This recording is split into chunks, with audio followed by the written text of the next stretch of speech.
not even showing up to the D&D session. It's just like, yeah, yeah. Well, it was so good to have you. Yeah, it was good to go. And so good for them to see all the people, Yeah. all the people. Yeah. I think that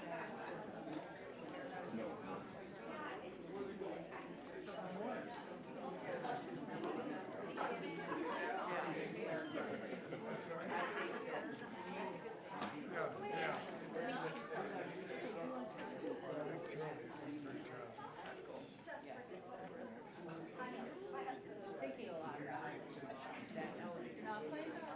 Yeah, I was also wondering, has anybody reached out to like the oh God, what's her name? I want to say Gulf Coast, but no, it's not it. But they do like domestic violence. Yeah, they're on our working strike. Yeah, like Beatrice and like all that. We got a couple of friends that work. Voices of Hope. Yeah, exactly. Yeah, no, they're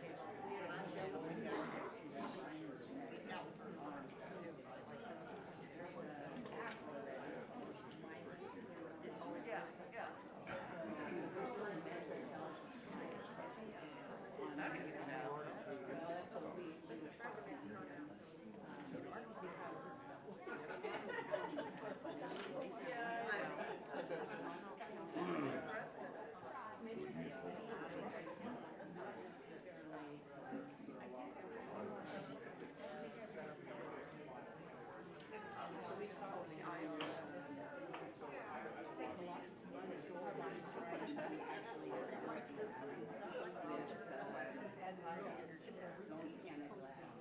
Okay.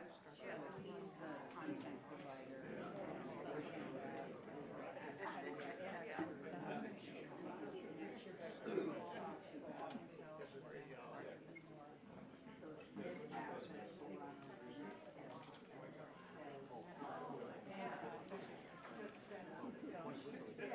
Yeah, so it's easier to know which one, you know, whatever you need.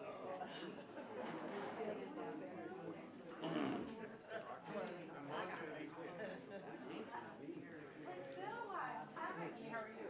How about you? Said it's been a while since everybody sat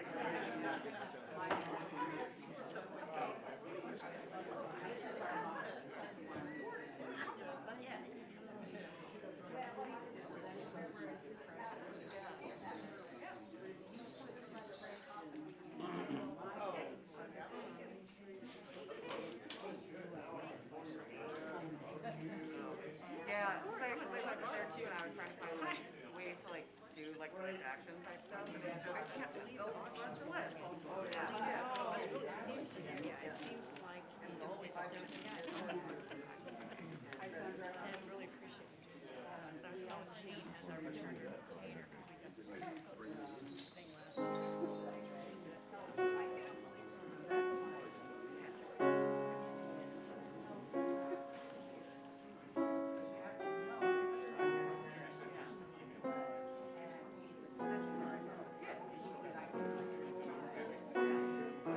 Somebody know those or to read, so that everybody feelings for like a day, like depression.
Well, good morning.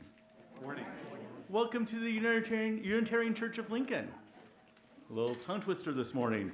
My name is Jason Slaughter. My pronouns are he, him, his, and I'm your worship associate today for this service.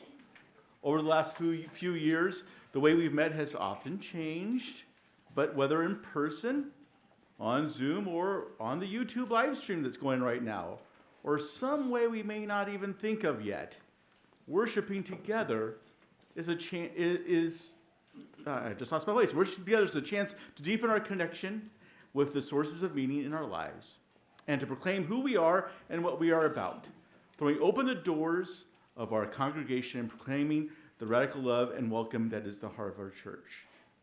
At this time, I'm going to welcome Peg Pelter to come on up from our board of trustees, and she will offer a welcome and a few announcements from our board. Kind of feel like I'm a contestant on a quiz show.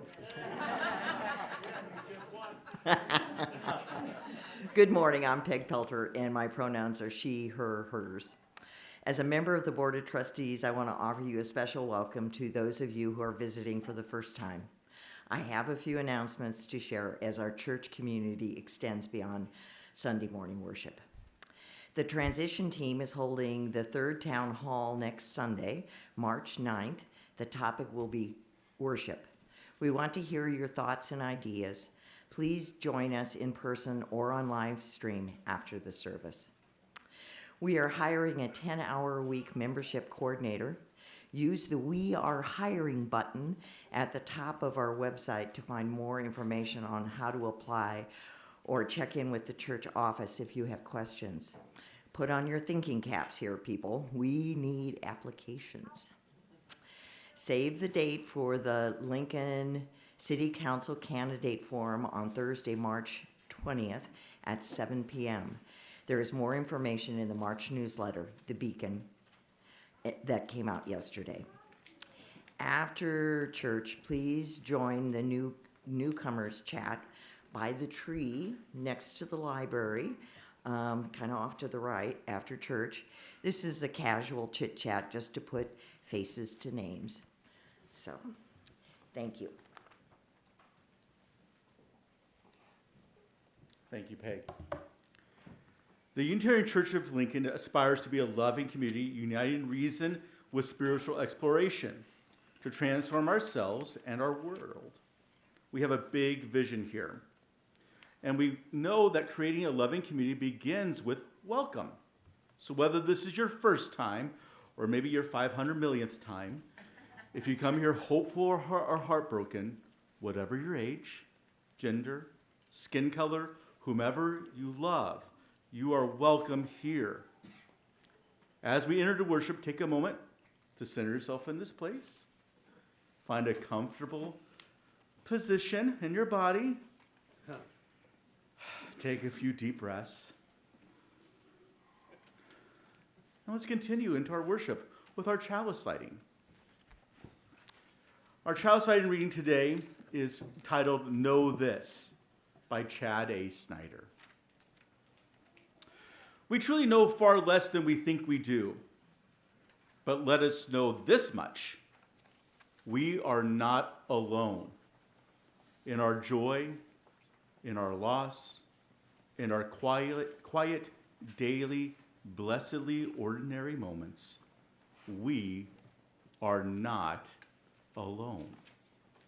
A small truth, maybe in a vast and rapid world, but let us hold that truth and trust it. As we hold and trust the joys, the sorrows, and the moments shared in this space we make holy.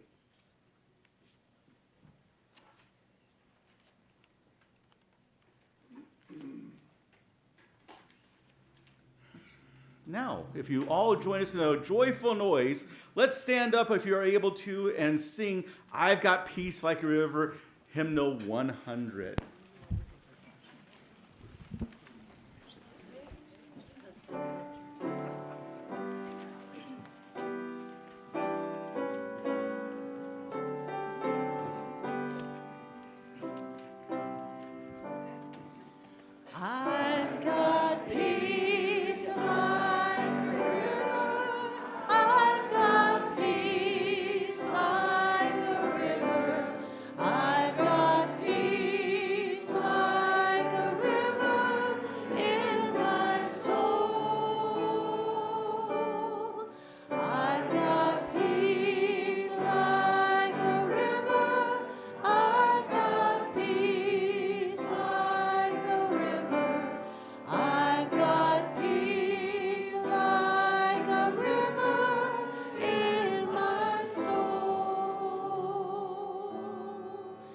I've got joy like a fountain.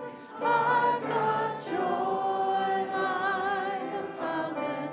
I've got joy like a fountain in my soul. I've got joy like a fountain. I've got joy like a fountain. I've got joy like a fountain in my soul. I've got love like an ocean. I've got love like an ocean. I've got love like an ocean in my soul. I've got love like an ocean. I've got love like an ocean. I've got love like an ocean in my soul. I've got pain like an arrow. I've got pain like an arrow. I've got pain like an arrow in my soul.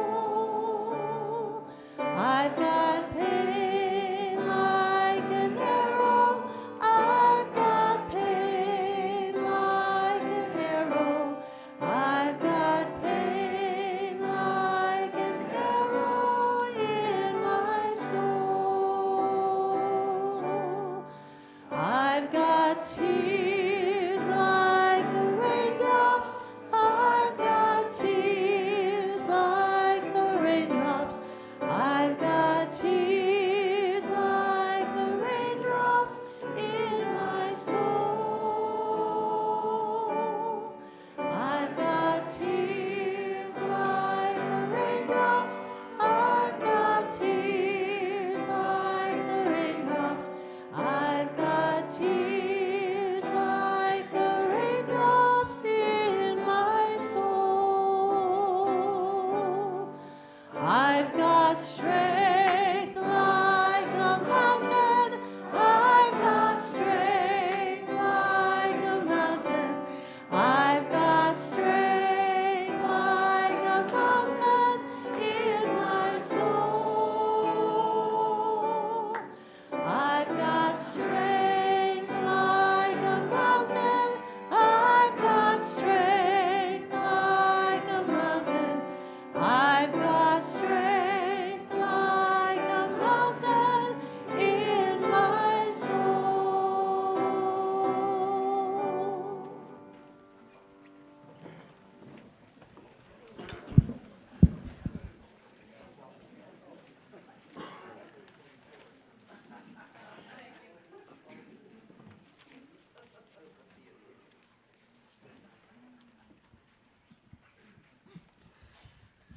Good morning. We're going to read a book this morning called Mel Fell. And this is a perfect book for me to read because my name's Melody, and people call me Mel sometimes. Although my mother doesn't like it, and she tells people I didn't name her Melvin, and she's always hated it. And I've never minded, so there you have it. All right, so we're going to start with this book, and we'll just open it in the normal way that we open books. And we'll see who... Wait, this doesn't make sense. Hold on. No, this doesn't make sense. Hold on. Let me try this. Maybe it goes this way. Well, that's a little weird, too. No, hold on. That doesn't make sense either. Hold on. Here we go. I got it. Okay. This is tricky. This book is tricky. Kim gave me a tricky book to read. Here we go. All right. So let's see about this. Oh, there we go. We've got Mel Fell by Corey R. Tabor. Let's see what's going on here. One day when Mama was away, Mel decided it was time to learn to fly. She had been in the nest long enough. Aren't you scared? Her sister asked. Pim was the sister's name. Yes, said Mel, but I won't let that stop me. She looked down. Sure is a long drop, said her brother Pip. Well, said Mel, I've got wings. Mel was scared, and it was a long drop, but today was the day she would fly. See you soon, she told her siblings. She jumped, she flipped, she spread her wings, and then she fell. Mel fell and fell. The squirrels tried to catch her. They really did. They'd grown quite fond of those squeaky little chirpers upstairs. Blast! Nuts! Oof! Aye! But it was no use. They missed her by a whisker. Zee-zah-zoo, said the bees, but they barely slowed her down. We'll save you. Even the spider lent a hand. 8 of them. I'm free. That didn't work. But still Mel fell. She fell and fell. Do not fear, hopeless little bird. I will catch you, said that slug without hands. Oh no, said the ladybug. Splash.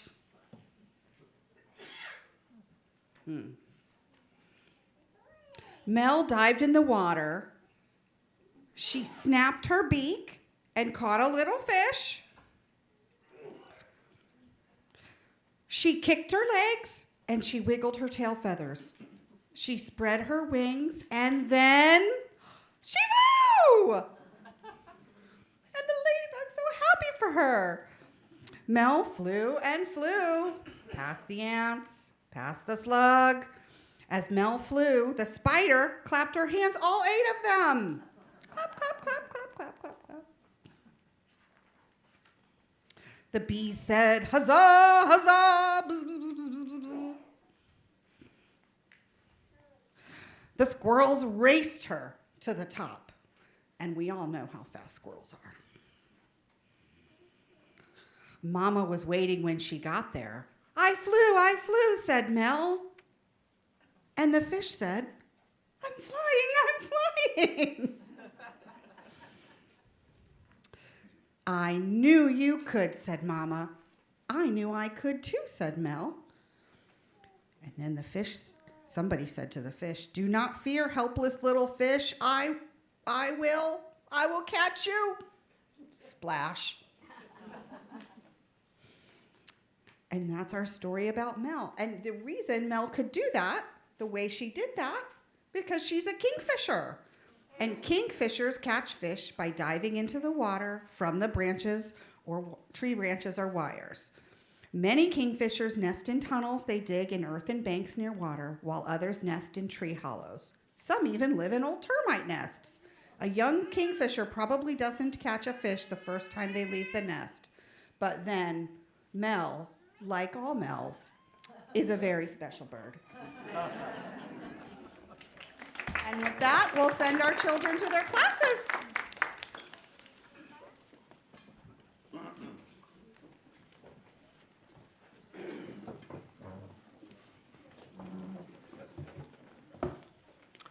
A central part of our service here at the Unitarian Church of Lincoln is the time we join together as a community to mark the moments of our lives.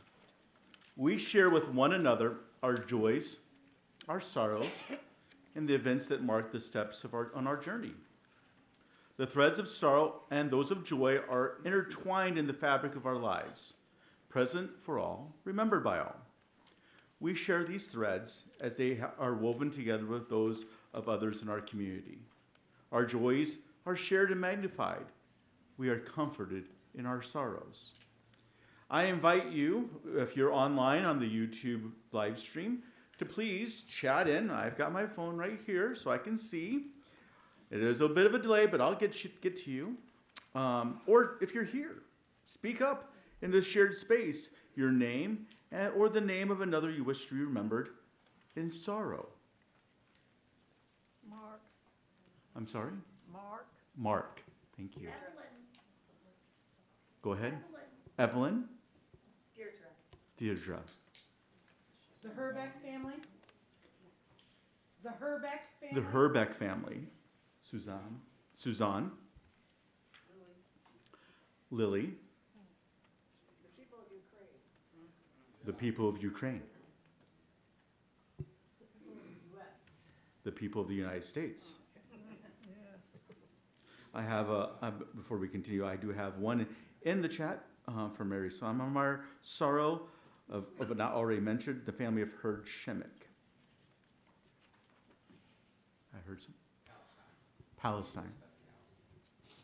My mother broke her back. Oh, your mother who broke her back.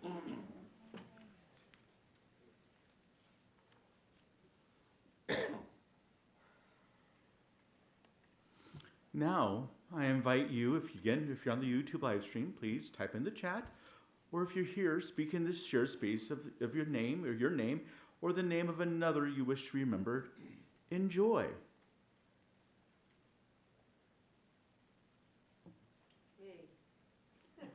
You. I had a birthday yesterday. Denise had a birthday yesterday. Happy birthday. happy birthday. I do have one in chat already. Marcia Cedarall, joy. FaceTiming with my beautiful grandson and his mommies this morning. Michelle? Michelle. My niece made the Olympic team. Your niece made the Olympic team. I'm assuming Winter Olympics? Summer? Judo. Okay, congratulations. From our YouTube live stream, the Unitarian Church, or the admin, is wishing a happy birthday to Denise, Joanna, and Chelsea. My feet. Your feet. Myself. I've never done time for all ages and I loved it. Melody, for herself, she did time for all. She's never done it before, so thank you for doing that. Jala. Job. It's feeling like spring. The sun is out. We could get some rain, so I'm joyful for the weather.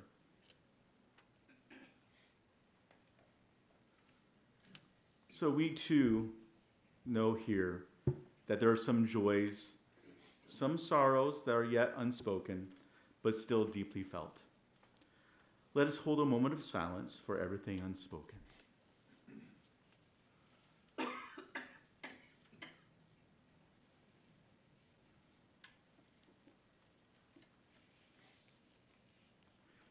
Thank you for your presence today. Now we have a lovely special music for us to be played next.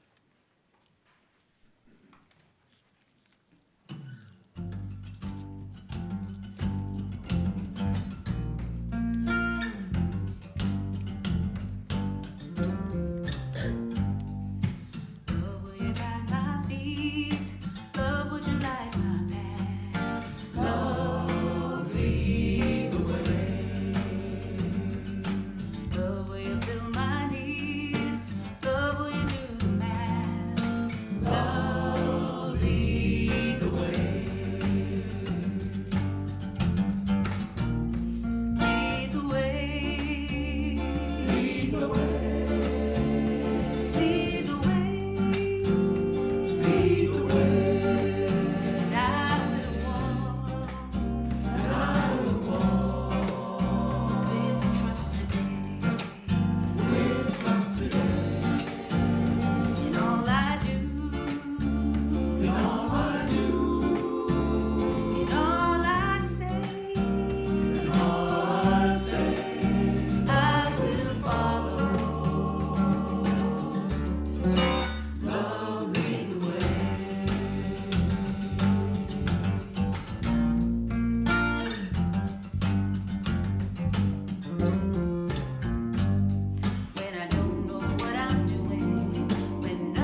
Good morning.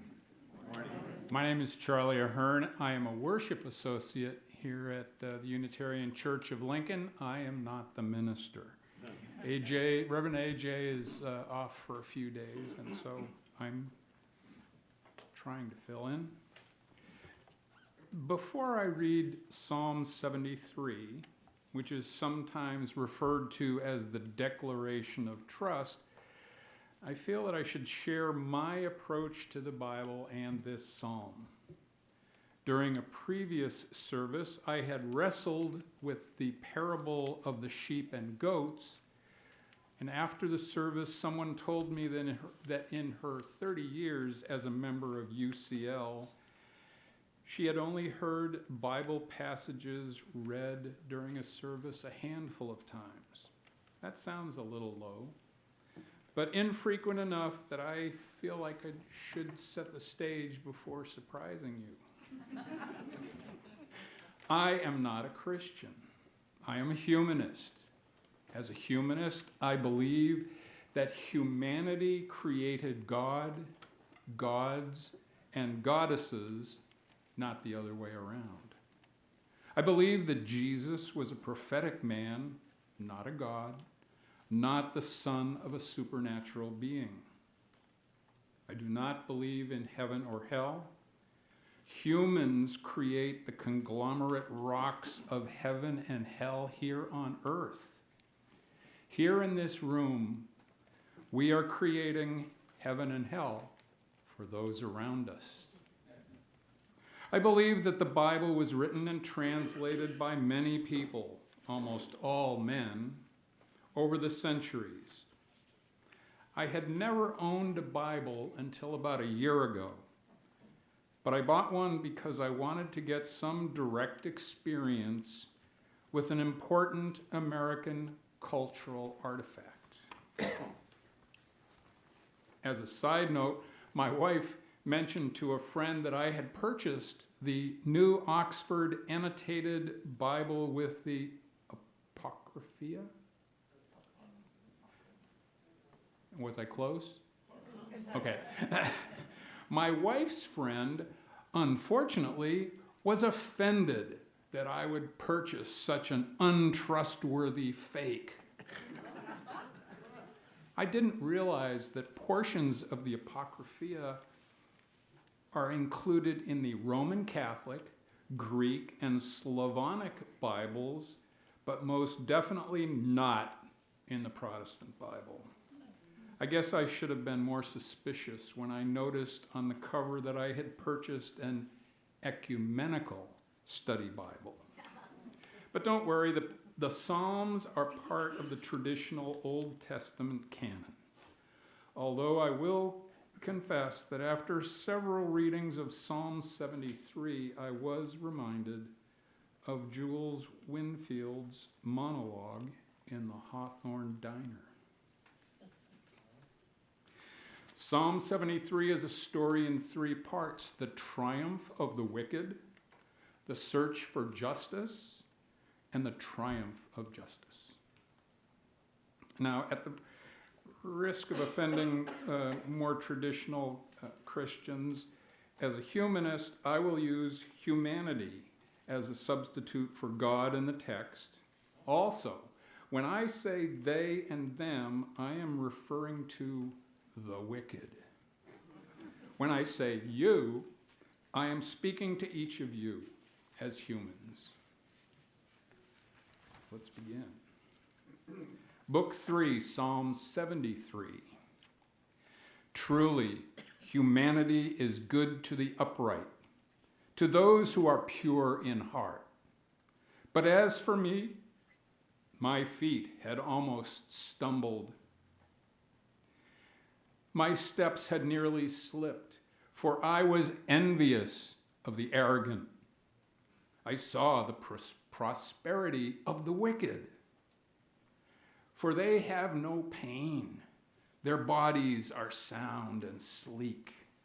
They are not in trouble as others are. They are not plagued like other people. Therefore, pride is their necklace. Violence covers them like a garment. Their eyes swell out with fatness. Their hearts overflow with follies. They scoff and speak with malice. Loftily they threaten oppression. They set their mouths against heaven, and their tongues range over the earth. Therefore the people turn and praise them and find no fault in them. And they say, how can humanity know? There is such knowledge in the Most High. Such are the wicked. Always at ease, they increase in riches. All in vain I have kept my heart clean and washed my hands in innocence. For all day long I have been plagued and am punished every morning. If I had said, I will talk on in this way, I would have been untrue to the circle of your children. But when I thought how to understand this, it seemed to me a wearisome task, until I went into the sanctuary of humanity.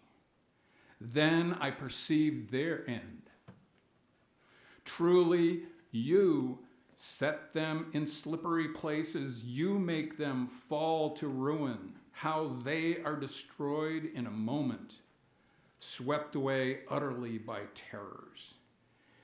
They are like a dream. When one awakes, on awakening, you despise their phantoms. When my soul was embittered, when I was pricked in heart, I was stupid and ignorant. I was like a brute beast toward you. Nevertheless, I am continually with you. You hold my right hand. You guide me with your counsel, and afterward you will receive me with honor. Whom have I in heaven but you?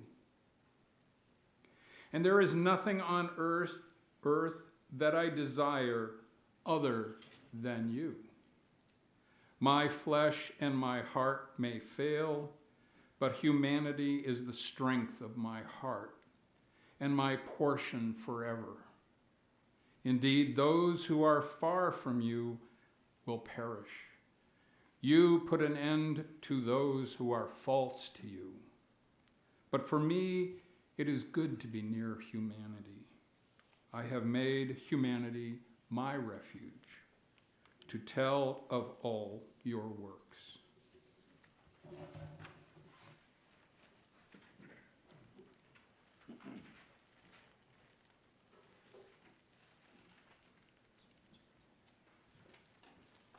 I almost forgot. Let's take a few moments of silence, and then we'll sing hymn 346.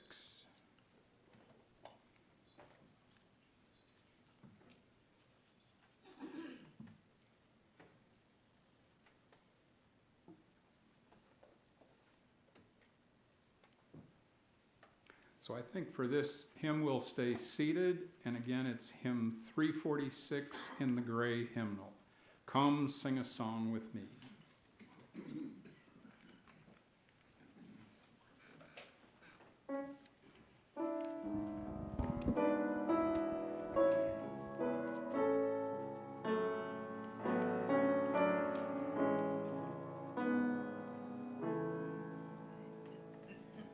Come sing a song with me. Come sing a song with me. Come sing a song with me, that I might know you're mine. And I'll bring you hope when hope is hard to find. And I'll bring a song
This is a reading from Personal Spiritual Trainers, excerpted from Nathan C. Walker, published in 2014.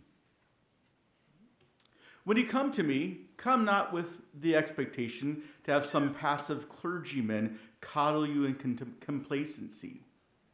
No. Come to me as your PST, your personal spiritual trainer.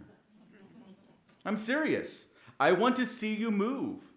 I want to see you root yourself in a community built on moral complexity and to hold one another to the ethic of intellectual honesty. I want to see you move beyond the religious hang-ups of your broken past and use your regenerative spirit to seize the day. I want to see you flex your moral muscles. I want to see you exercise spiritual practices to the point of training your mind and body and spirit to collaborate as a single, integrated, and dynamic entity. I want to hear you articulate your beliefs. I want to hear you articulate your faith to the point of having some moral relevance. My tongue's not awake. I want to know that you are engaged in the moral issues of your time. I want to know what makes you afraid. I want to know if you are cultivating your doubts and your questions so that when you do take a stand, we can all trust your authenticity. And again, not a great time. Authenticity. Yeah. I want to know the intricacies of how you are treating other people. Have you learned new ways to better your relationships? If so, share them. I want to know if you learned to like yourself. Have you learned to love yourself? I want to know if you feel alive. I want to know if you feel like you belong, like you feel like you matter. Because to me, you do. You do, because you are my personal spiritual trainers.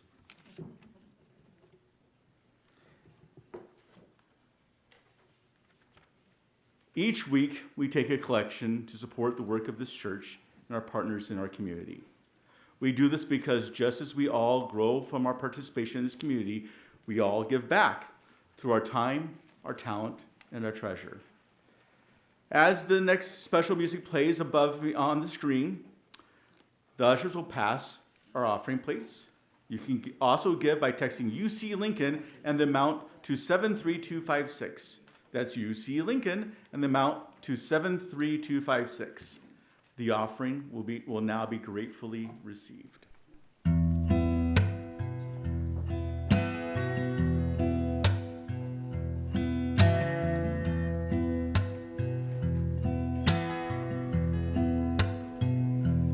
When I was a boy, each week on Sunday we would go to church and pay attention to the priest. He would read the holy word and consecrate the holy bread, and everyone would kneel and bow. Today the only difference is everything is holy now. Everything is holy now. And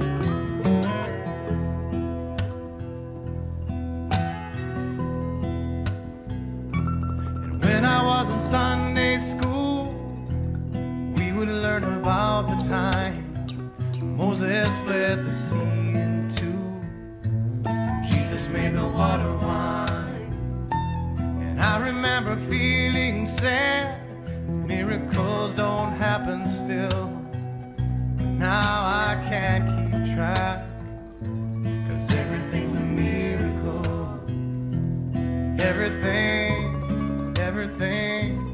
Everything's a miracle.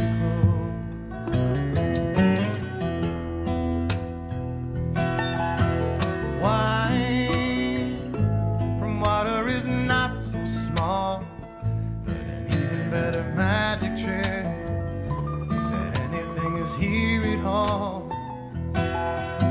So the challenging thing becomes not to look for miracles, but finding where there isn't one.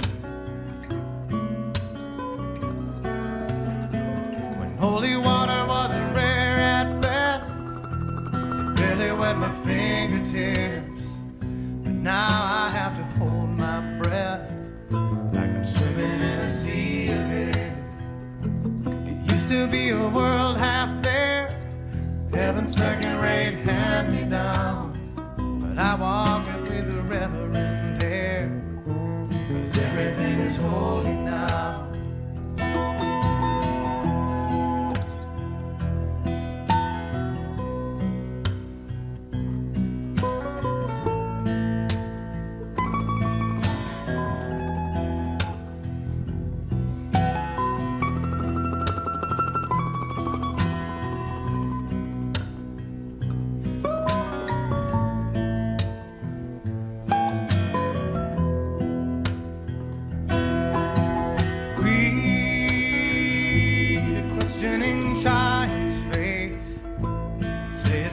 Testament, that'd be very hard to say.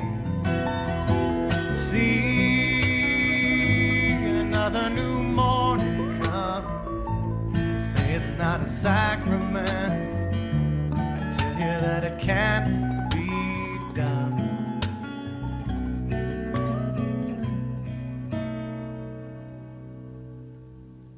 This morning outside I stood, I saw a little red-winged bird shining like a burning bush and singing like a scripture verse.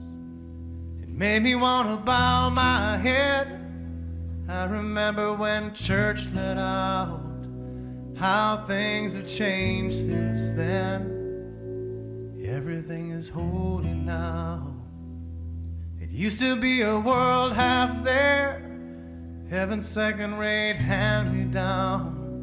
But I walk it with a reverent air, 'cause everything is holy now.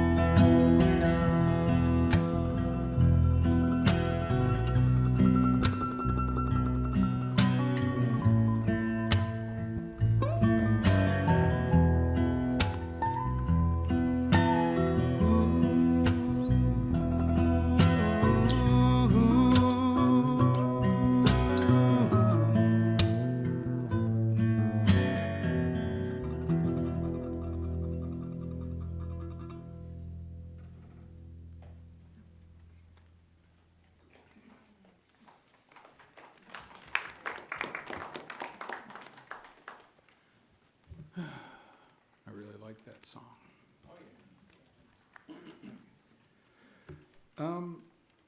So this sermon has gone through several different titles.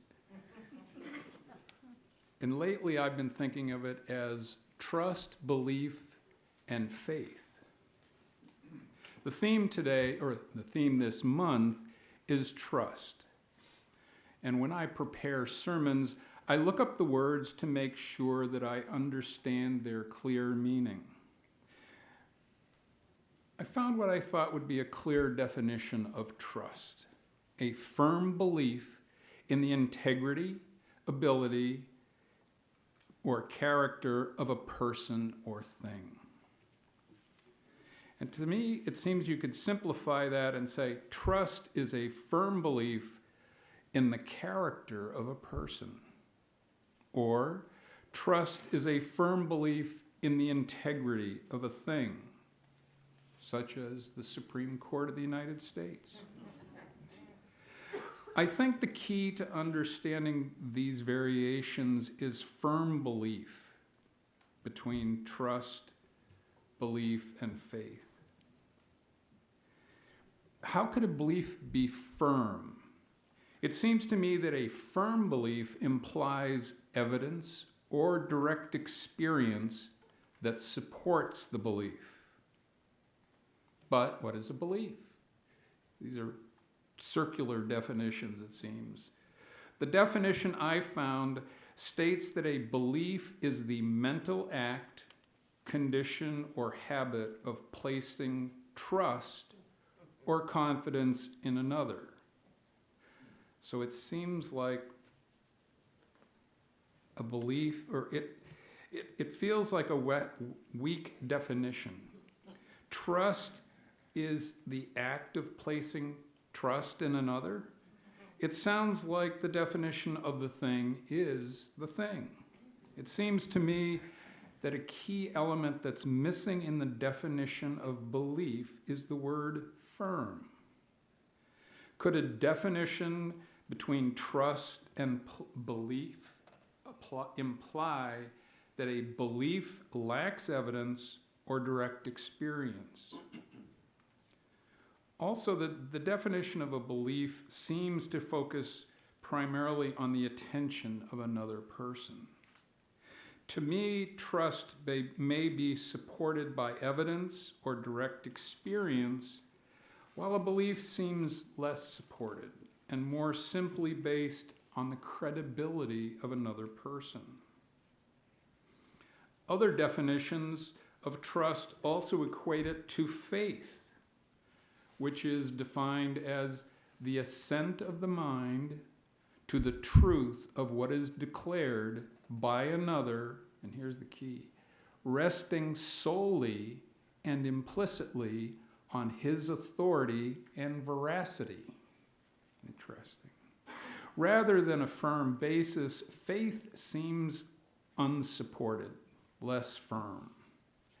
Faith seems to be simply based on an assertion by another person. And given the irrationality of humans, faith seems to be unsupported by anything other than the assertion by another person. Faith seems only supported by the willingness of one person to believe another person. Trust, belief, faith. What do we as Unitarian Universalists value most? Many of us gravitate towards trust. We look for the evidence or refer to our direct experiences to support our understanding of the world. Of course, we all have beliefs, but we may be much more skeptical of a belief that lacks any evidence or personal experience. Faith may be much more difficult for Unitarian Universalists to embrace. We may be much less likely to accept a faith that rests solely on the authority or veracity of another person. Another way to look at trust, belief, and faith may be to consider how difficult they are to gain or lose. It seems that mistrust, the absence of trust, is widespread in America today because some people intentionally spread mistrust to gain wealth and power. As the psalm says, they scoff and speak with malice. Loftily, they threaten oppression. Because evidence and direct experience support trust, the wicked deliberately seem to spread lies, to weaken the credibility of evidence, and to lead people to doubt their own direct experiences. So what do we do in the face of today's wickedness? We seem to be in the middle of the psalm, the search for justice. How do we protect trust, belief, and faith from the torrent of lies around us?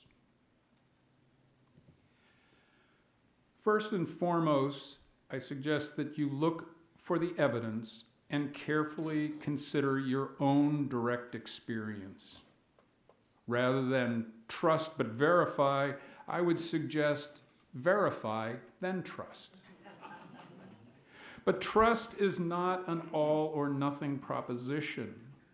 Particularly in these dangerous times, please cut each other some slack. I make mistakes. I inadvertently say things that are wrong. When I goof, Please don't drop me in the mistrust bucket. I'm trying to deserve your trust, but sometimes I do make mistakes, as most of us do. So when I make a mistake, please call me out. Second, remember that your beliefs are influenced by others. Without evidence or direct experience, you should test your own beliefs and their sources. For example, I subscribe to the online Washington Post. But recently it seems the Post has changed its editorial policies to welcome the wicked. Do I now misbelieve the Post? Not yet, but I will be more skeptical and will look to other sources of information. Finally, faith. The definition of faith doesn't seem to mention it, but I think that faith should have an element of a positive outcome. That may simply be my optimistic outlook on life. I hope that even the wicked attempt a positive outcome, although they often act as if the worse things are, the better for them. So I think as Unitarian Universalists, again, verify then trust. Remember that you're influenced by other people and test them sometimes, or be careful. Sometimes things change, you may not know why, and so you have to constantly be testing your own beliefs. Now, faith is a hard one, I think. And I think for me, a rough definition of faith that I would make is that when I don't understand something, I may have to I may have to go with faith. I can't explain gravity, but I have faith that it exists. So that's what I'm trying. And you know, I don't know about you folks, but for the past 4 months or so, it's been pretty difficult, and I've tried to avoid the news as much as possible, but fortunately some folks called me up one day and said, hey, let's go blah, blah, to an event. And I went, and it really changed my perspective on what the future in the next year, say, might be. I'm more hopeful now than I was a few weeks ago. And so I hope that you also are feeling a little bit more hope and less fear in our current environment. May it be so. Thank you. Oh, I always forget to announce the hymns. Please join me in hymn 170. We are gentle, angry people.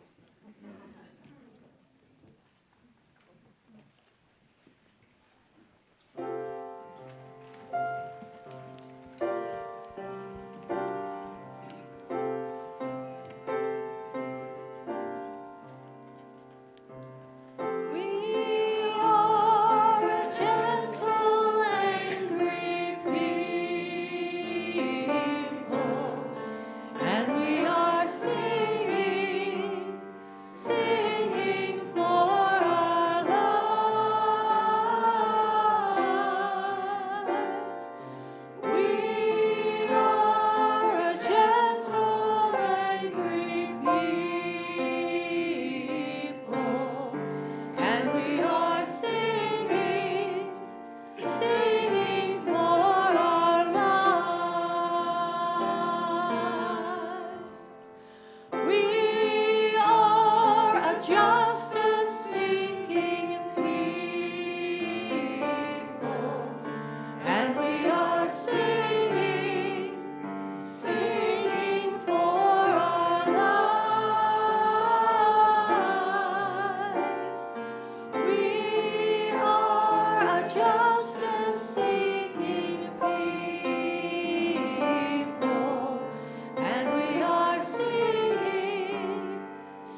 If here you have found freedom, take it with you into the world.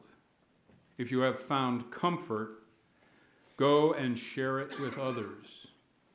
If you have dreamed dreams, help one another that they may come true. If you have known love, give some back to a bruised and hurting world. Go in peace.